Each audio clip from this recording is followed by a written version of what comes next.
Ղարաբաղում դրական թե բացասական ընդունվեց Եվրասիական տնտեսական միությանը միանալու Հայաստանի որոշումը։ Ղարաբաղի ազգային ժողովի նախագահ Աշոտ Ղուլյանի խոսքով ընդունվեց հարգանքով։ Ղարաբաղում հարգանքով են վերաբերում, ես այսպես կձևակերպեի, ինչ մնում է ապագային, ապա կարծում եմ զարգացումները ցույց կտան, եւ ես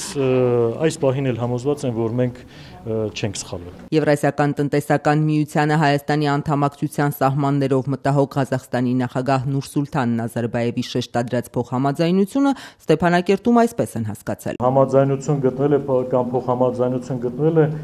դա պետք է հասկանալ այնպես, որ ամեն ինչ մնալու է այն նույն ձևով, ինչ որ եղել է։ Եվ որևէ այդպես բացառություններ չեն լինելու կամ առանձնահատուկ իրավիճակներ, նոր իրավիճակներ չեն ստեղծելու, եւ մենք շարունակելու ենք նույն հարաբերություններ ունենալ Հայաստանի Հանրապետության հետ։ Ղարաբաղում Եվրասիական միությունից ակնկալվող տնտեսական շահը Աշոտ Ղուլյանի խոսքով չեն շտապում հաշվարկել։ Ղարաբաղում սովոր են հաշվել, երբ որ կոնկրետ իրավիճակներ կան, այդպես վերացական հաշիվների մեջ մենք շատ թույլ ենք։ Ղարաբաղը ձգտում է միջազգային ճանաչման։ Հայաստանի ազգային ժողովի նախագահ Գալուստ Սահակյանի հետ համատեղ մամուլի ասուլիսում հայտարարեց Աշոտ Ղուլյանը։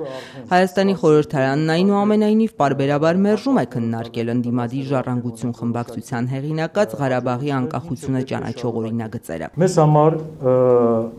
անընդունելի է այն տարբերակը, որով հիմա Ղարաբաղի միջազգային ճանաչման հարցը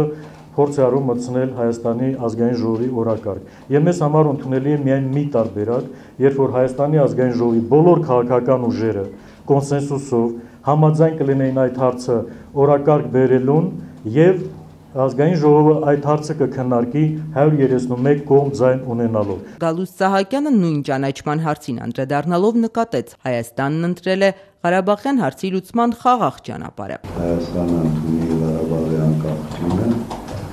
դա այս պահի համար պրովոկացիոն քաղաքական կապրիզի հետևանք է։ Ադրբեջանը գերակտիվ է վերջին շրջանում։ Միջազգային տարբեր կառույցներում ընդունվող բանաձևերում օկուպացված տարածքներ բառակապակցության օգտագործումը Ղուլյանը դրանով պայմանավորեց, բայց վիճակը շտկելի է, կարծում է։ Խավիարային դիվանագիտությանը կհակադրեն պատմական ու իրավական փաստարկները։ Ղարաբաղցի պաշտոնյան նկատեց, որ բանակցային սեղան վերադառնալու հարցում Հայաստանի հետ հակասություններ չունեն, խոչընդոտներ ստեղծողն Ադրբեջանն է։ Թե Հայաստանի Հանրապետության, որ պարբերաբար հնչում են պաշտոնական տեսակետերում եւ նույնիսկ ոչ պաշտոնական Ղարաբաղի մասնակցության մասին եւ Ղարաբաղից հնչող տեսակետները, գուցե դա մի քիչ այլ ձևով պիտի արվի, ավելի կոշտ պիտի արվի, բայց այն ինչ որ պետք է արվի, արվում է այս պահին եւ կարծում եմ, որ պետք է պարզապես իմանալ, թե խոչընդոտները ում կողմից են ստեղծվում։ Ղուլյանի խոսքով Ղարաբաղյան հարցի կարգավորման փոխզիջումը բանակցություններով պետք է որոշվի, բայց թե Հայաստանի, թե Ղարաբաղի խորհրդարանների ղեկավարների համար հստակ է ոչ ինքնորոշման իրավունքի հաշվին։ Նախ Ղարաբաղի ինքնորոշման իրավունքի հաստատում, նոր այդ խնդիրների բանակցային process։ Գալուստ Սահակյանն այսօր նաև հայտարարեց. Խաղաղ ուժերի պահանջ մենք չունենք,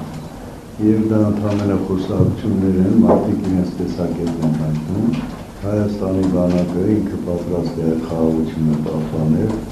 ինչպես արդեն ամռան օգոստոս ամսին ցույց տվեց մեր զինուժը։